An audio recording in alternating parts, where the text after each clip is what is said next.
first one is a surprise for the catbird, and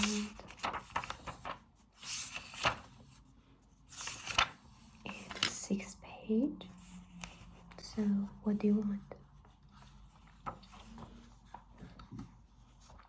Okay. So Matthew Catbird lived with his sister Marilla on their farm on Prince Edward Island in Canada.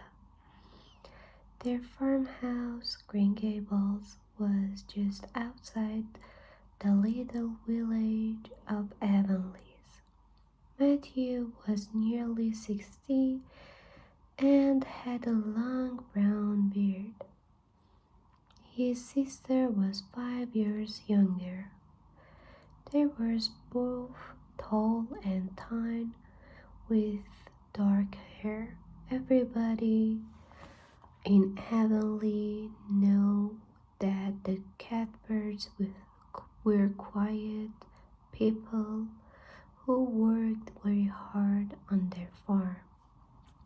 One afternoon, Matthew drove the house and cart to the station. Has a 5:30 train arrived yet? He asked the station master. And this was Matthew.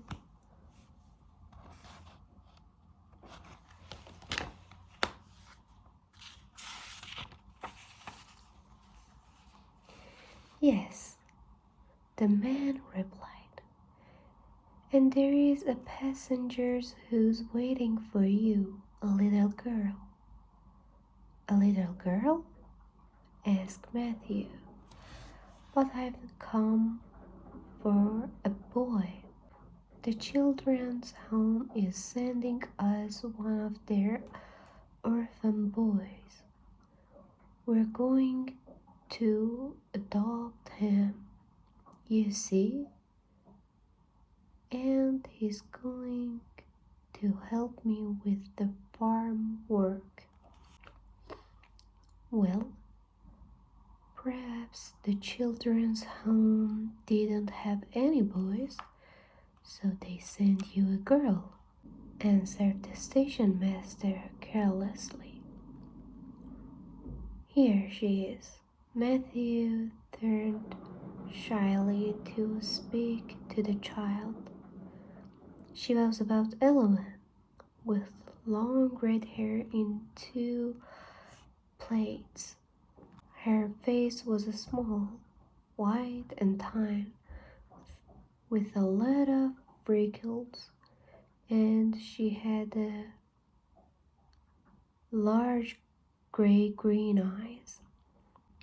She was wearing an old brown hat and a dress which was too small for her. Are you our Catbird of Green Gables? She asked excitedly in a high, sweet voice. I am. Very happy to come and live with you and belong to you. I've never belonged to everyone. You see, the people at the children's home were very kind, but it's not very exciting to live in a place like that, is it? Matthew felt sorry for the child. How could he tell her that it was all a mistake? But he couldn't just leave her at the station. He decided to take her home with him. Marilla could explain the mistake to her. He was surprised that he enjoyed the journey home. He was a quiet, shy man and he didn't like talking. Mary Lou and Donnie in station.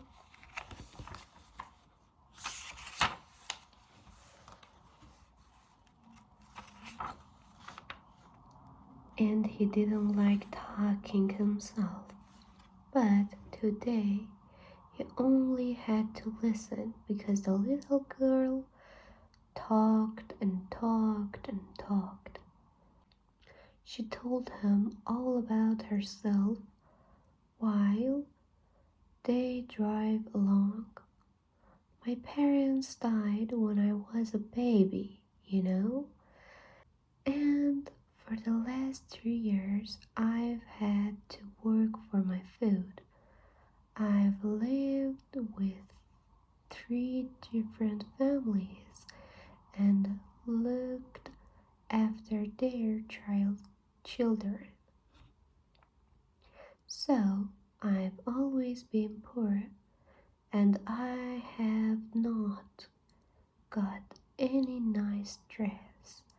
But I just imagine that I'm wearing the most beautiful blue dress and a big hat with flowers on and blue shoes, and then I'm happy. Do you imagine things sometimes? Well, not often, said Matthew.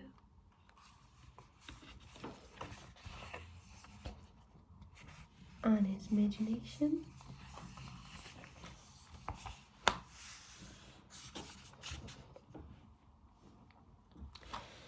they were now driving past some very old apple trees next to the road.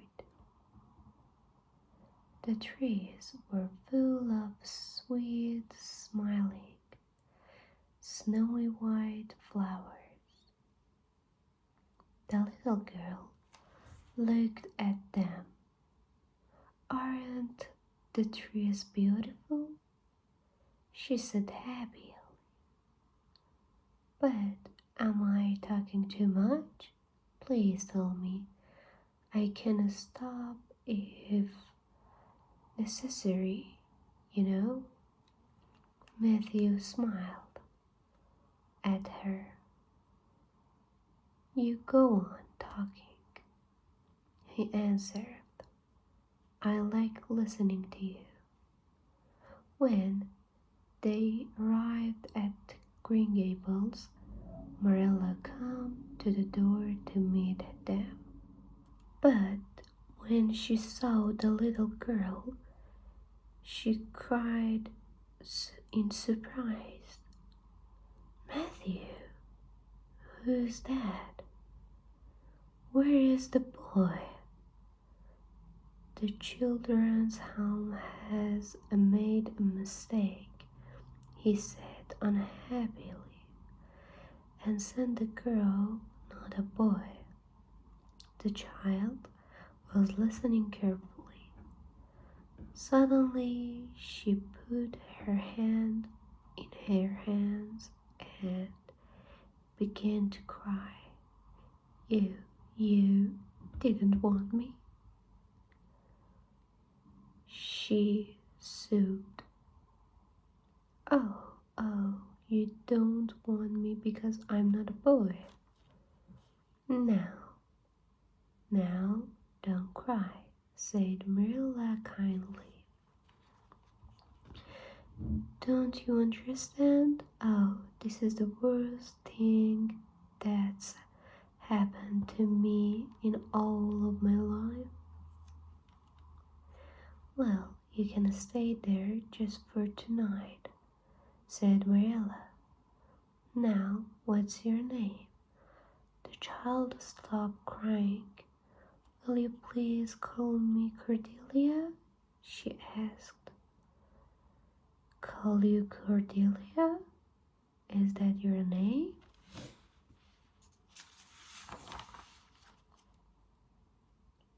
Well, no, it is not, but it is very beautiful name, isn't it?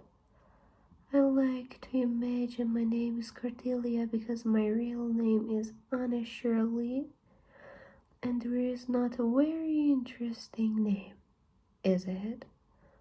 Marilla shook her head. The child has too much imagination, she thought.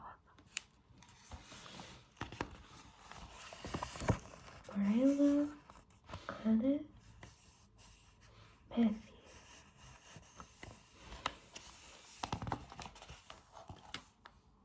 Later, when Anna was in bed, Marilla said to her brother she must go back to the children's house tomorrow.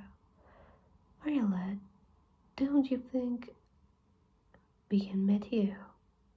She's a nice little thing, you know. Matthew Cuthbert, are you talking to me that you want to keep her? Asked Marilla. Matthew looked uncomfortable. Well, she's clever and interesting, but we don't need a girl. But perhaps she needs us, Matthew replied, surprisingly quickly for him.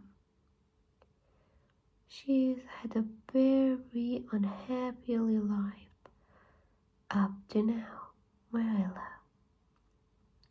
She can help you in the house. I can get a boy from the village to help me on the farm.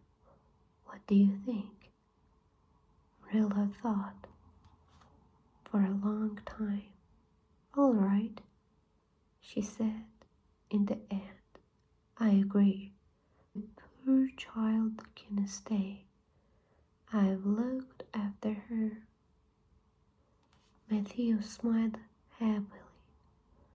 Be as good and kind to her as you can, Marilla. I think she needs a lot of love. It was the part 1